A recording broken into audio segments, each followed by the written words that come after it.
The air in Chicago didn't just turn cold in October, it turned lethal, carrying a sharpened edge that rattled the floor-to-ceiling windows of the Thorne Tower. Elias Thorne, the man the Wall Street Journal called the binary billionaire, stood at his window, watching the gray waves of Lake Michigan churn. He was a man who traded uncertainty, a man who had built a global empire by predicting the unpredictable. But as he adjusted his silk tie and prepared to pick up his daughter from school, a localized tremor of dread tightened in his chest. He checked his encrypted watch. 3 p.m. The most important meeting of his life wasn't in a boardroom. It was on a sidewalk in front of St. Jude's Academy. Elias stepped out of the elevator and into the waiting scent of his custom-armored SUV. His driver, a silent man named Vance, pulled into the snarled traffic of the loop. Elias's mind was a frantic spreadsheet of acquisition codes and server migrations. But it all went quiet when the school gates came into view. There she was, Chloe, his 7-year-old North Star. She stood on the curb, her blonde hair whipped by the wind, her small hand clutched by Sarah, the nanny who had become the ghost mother of their household for the last 2 years.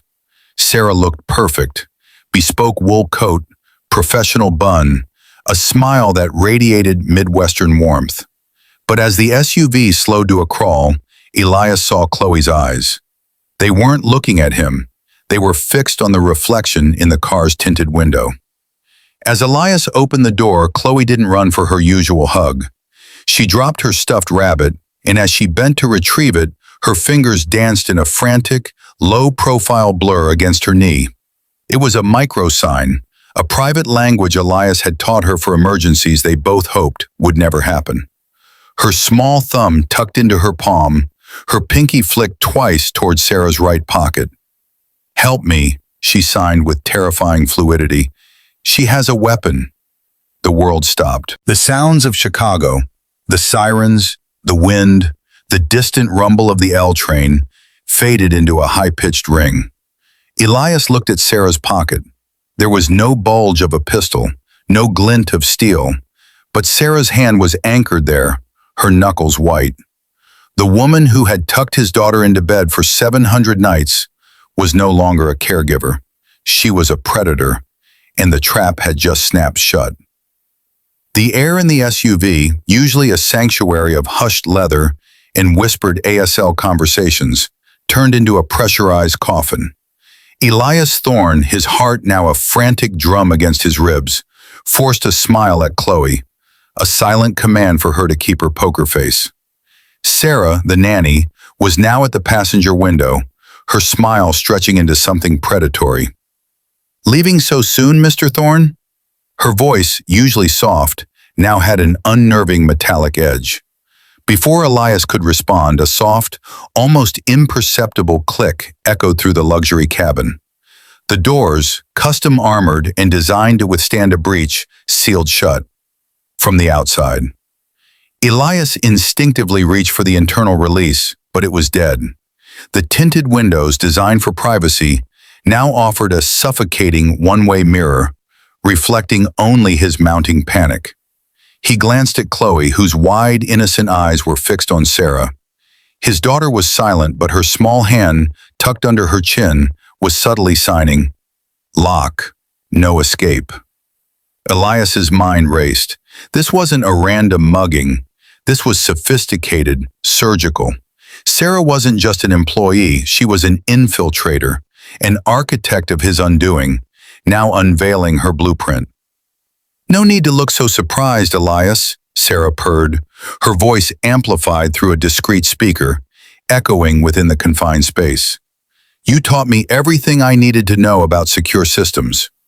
She held up her right hand, pulling it from her pocket. There was no gun, no knife.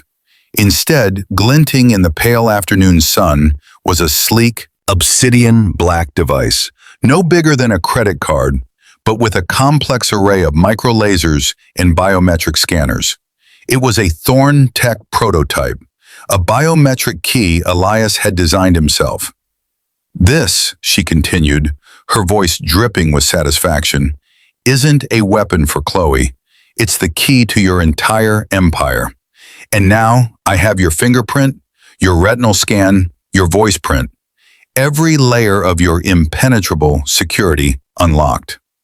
Elias watched in horror as she swiped the device against the exterior of the SUV's door.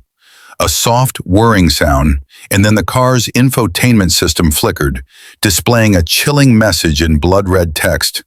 System outer, Throne Corp, access granted to Sarah Jenkins. All assets frozen, all controls seized. Sarah hadn't just hijacked his car, she had hijacked his life, his fortune, his very identity.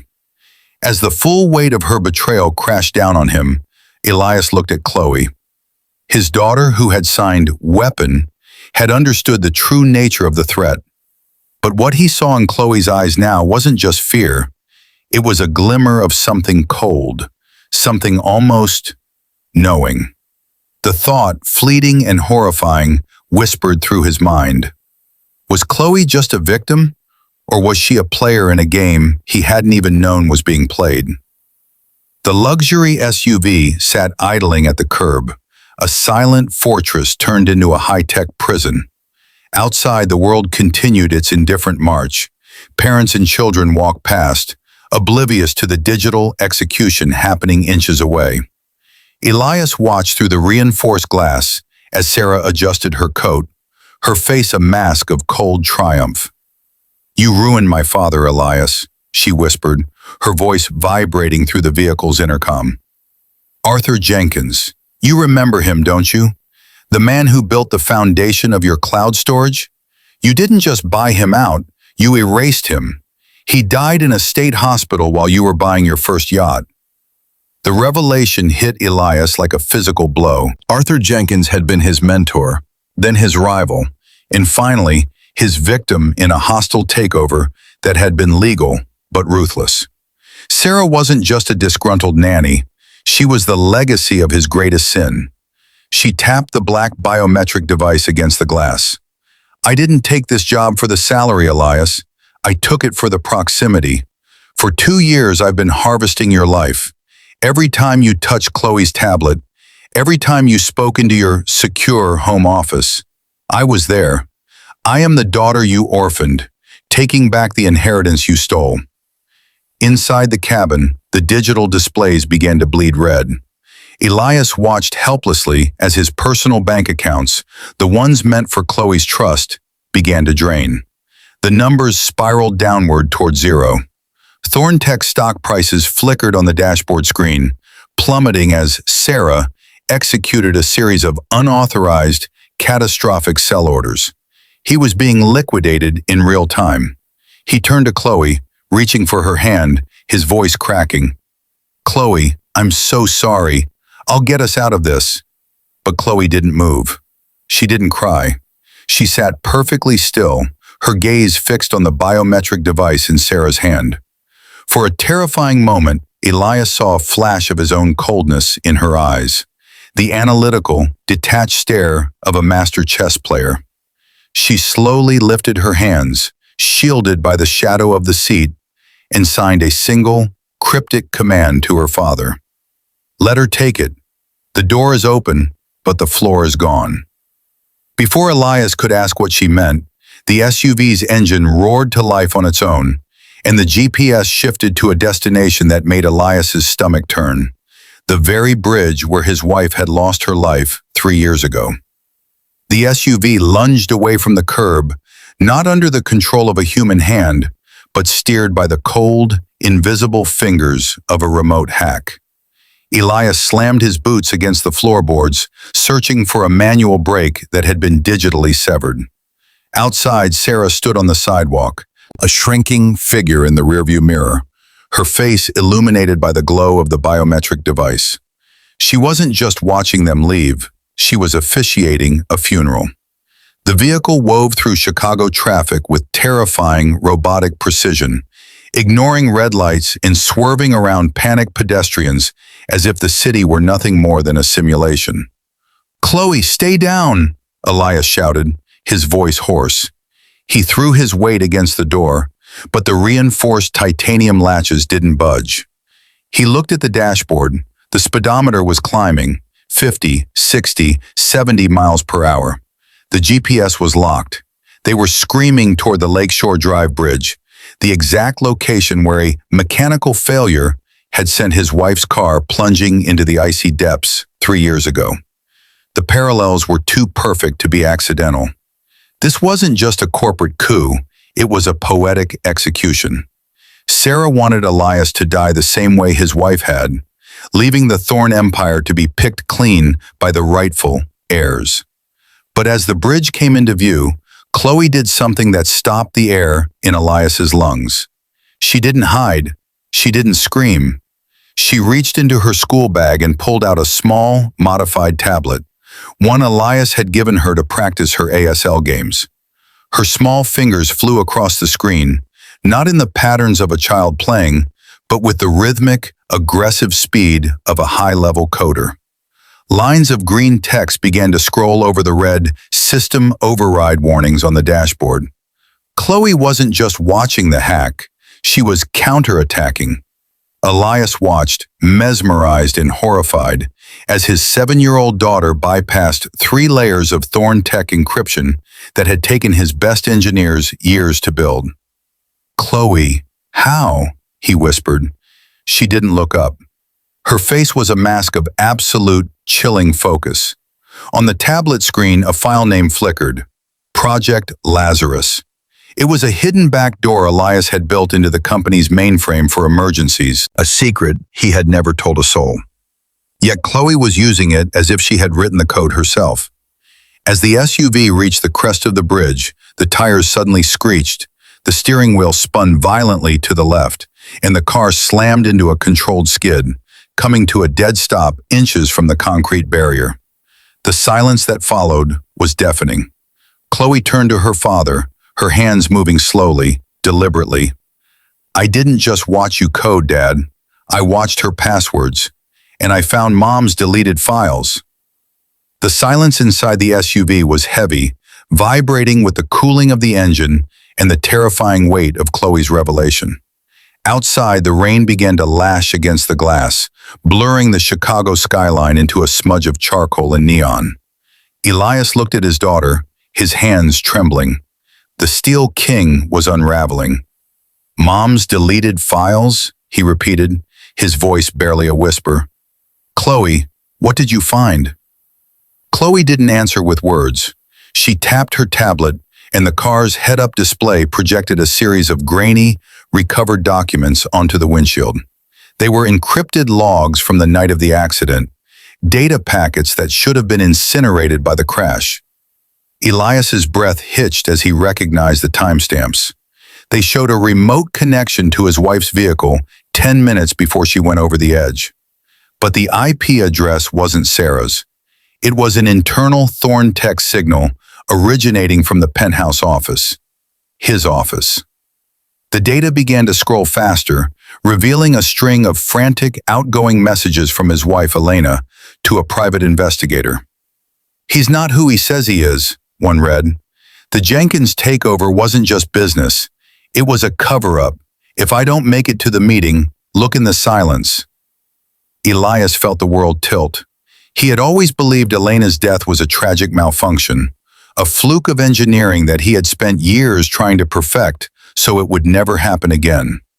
Now, the ghost in the machine was telling him that her death was a digital execution, one authorized by his own credentials.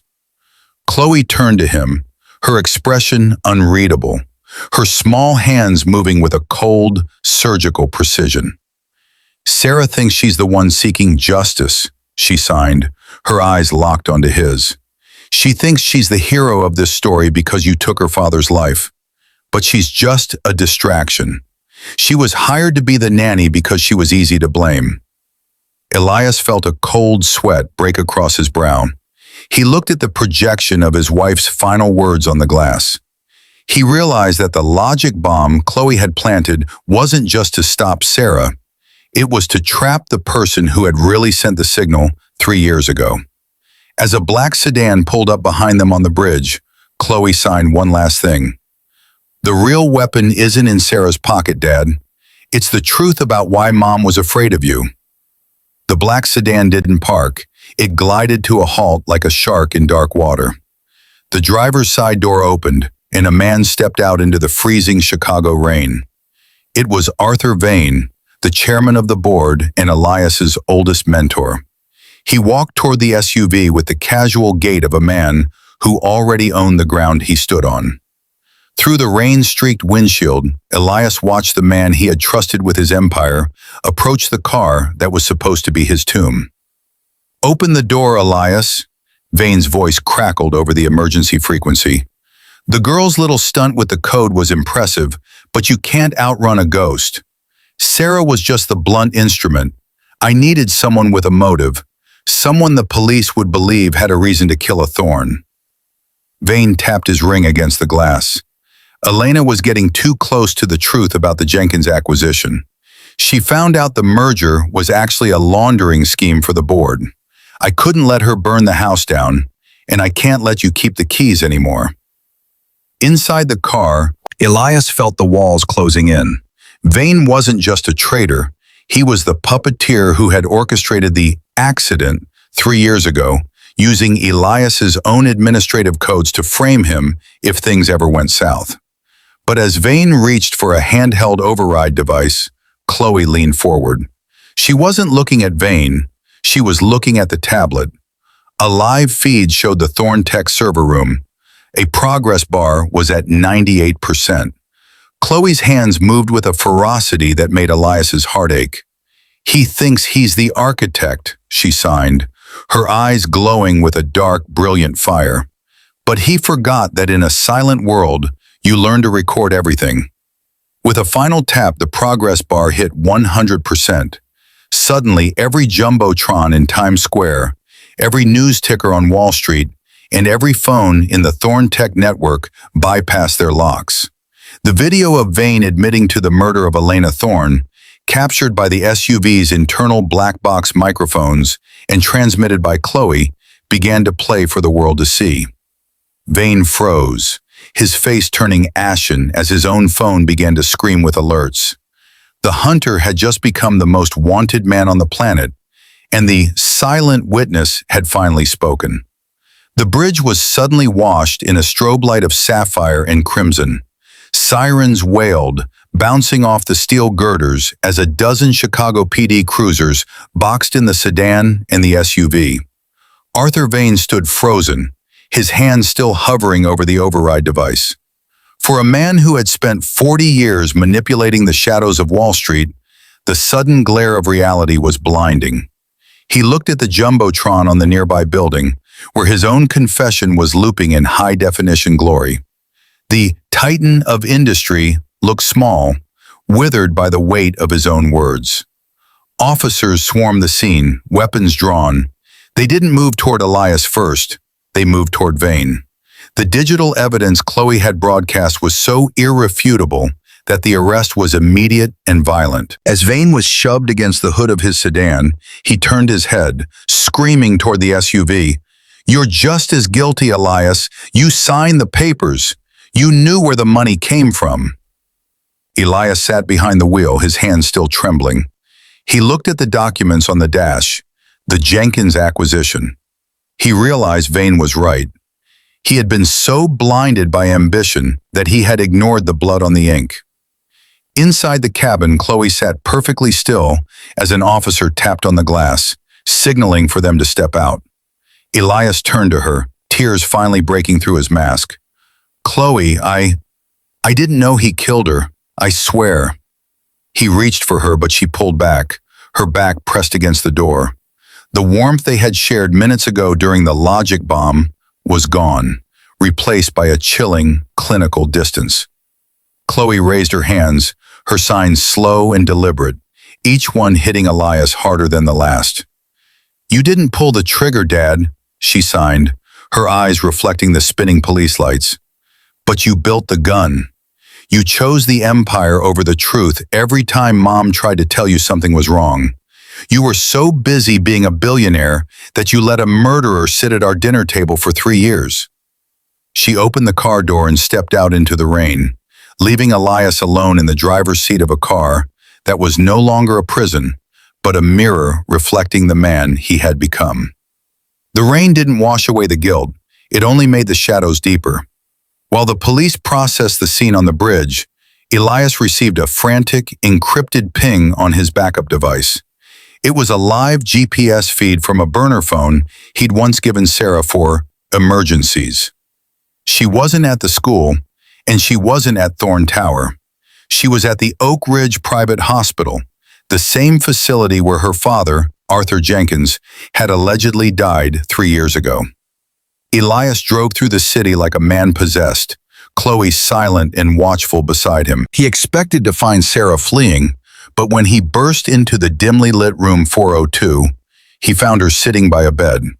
Sarah looked up, her face streaked with tears, her biometric weapon discarded on the floor.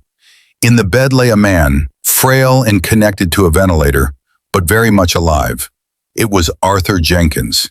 He hadn't died, he had been hidden away, kept in a medically induced coma to ensure he could never testify about the board's crimes.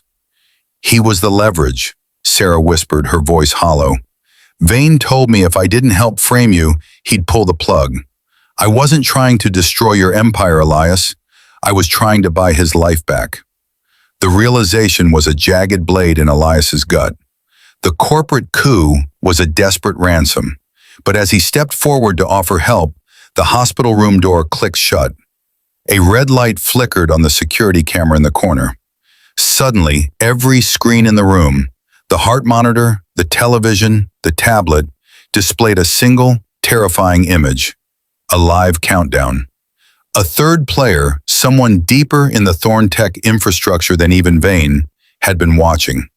A voice disguised by a heavy vocoder filled the room. Vane was a fossil, Sarah was a pawn, and you, Elias, are an obsolete model. It's time for the true successor to take the helm. Elias looked at the screen, then at Chloe. His daughter wasn't looking at the bed or Sarah. She was looking at the camera, her hands moving in a pattern Elias didn't recognize. A code language that looked like sign language, but acted like a command. The logic bomb wasn't finished. Chloe was still talking to the machine. The digital countdown on the heart monitor pulsed in a rhythmic, sickly green. 59. 58. The air in the hospital room grew cold as the HVAC system hissed, pumping in nitrogen to displace the oxygen. Elias lunged for the door, but the electronic lock was a dead weight. Sarah huddled over her father, shielding his frail body with her own. "Who is it?" Elias roared at the security camera. "Who is the successor?" The vocoded voice laughed, a sound like grinding metal. "Evolution is silent, Elias. You built a company that learns, but you never considered what it would learn from you." Suddenly, the television screen flickered, showing a hidden room deep within Thorn Tower, a room Elias had never seen. In the center sat a neural link cradle, a chair designed to interface a human mind directly with the Thorn Tech mainframe. The chair wasn't empty.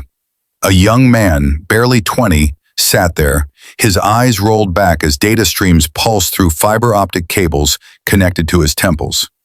It was Julian Vane, Arthur Vane's son, the quiet genius Elias had mentored for years. Julian had been the one who actually refined Chloe's coding skills, the one who had spent years in their home under the guise of an uncle. He hadn't just been teaching Chloe, he had been using her as a bridge to map the Thorn family's most private vulnerabilities. He was the ghost who had authorized the hit on Elena, bypassing Elias's codes with a terrifyingly high-level neural hack. Elias turned to Chloe, expecting her to be as shocked as he was. But Chloe stood in the center of the room, her hands moving with a speed that defied human sight. She wasn't just signing, she was streaming herself into the system through her tablet's camera. "Julian thinks he's the machine," she signed, her eyes locked on the camera. But he forgot that a machine only knows what it's told. "I told it a story about a father who loves his daughter." On the screen, the countdown stopped at 0001. The nitrogen hiss ceased. The Thorn Tech mainframe began to shudder as Chloe's logic bomb didn't just delete data, It began to rewrite the entire OS, using Julian's own neural link to feed a paralyzing feedback loop back into his brain. The feedback loop hit Julian Vane like a lightning strike. On the hospital television, his body convulsed in the neural chair before the screen went black, the connection to Thorn Tower severed by the very child he thought he had groomed. The hospital door hissed open as the locks disengaged. Sarah slumped against her father's bed, sobbing with relief, but Elias couldn't move. He was staring at Chloe. The daughter he thought he was protecting stood in the center of the room, her small tablet glowing with the raw data of a conquered empire. "Chloe," Elias whispered, stepping toward her. "It's over. We're safe." Chloe didn't move. She slowly turned her head, her gaze resting on the heart monitor. Then she raised her hands. The signs were no longer frantic. They were heavy, ancient, and filled with a coldness that made the hospital room feel like a tomb. "You still don't see it, Dad," she signed. "Julian didn't kill Mom because of a merger. He killed her because she found out about the inheritance protocol. She found out that you didn't just build a company, you built a weapon that needed a legacy to trigger it." Elias felt his lungs seize. The final file appeared on Chloe's tablet, a video from the night Elena died. It wasn't Julian or Vane on the screen. It was Elias's own voice, recorded years ago in a drunken moment of hubris, talking to a younger Arthur Vane. "If anything happens to me, or if the board ever turns, the company belongs to the one who can break my code. Not the lawyers, not the state, only my blood." Chloe stepped closer, her eyes a mirror of Elias's own ruthless ambition. "Mom died because she tried to stop you from turning me into this," she signed. "She wanted me to be a child. You wanted me to be a god." Chloe turned and walked toward the door, her small silhouette framed by the harsh fluorescent light of the hallway. She didn't look back. Elias realized with a sickening jolt that he hadn't won. He had spent 3 years thinking he was teaching his daughter how to survive, but he had actually been training his own replacement. As the elevator doors closed on Chloe, leaving Elias alone with his billions and his ghosts, he looked down at his watch. A new notification appeared, sent from an untraceable source. "Root access granted. Chloe Thorne. New era begins." The Steel King was dead. Long live the Queen of Silence.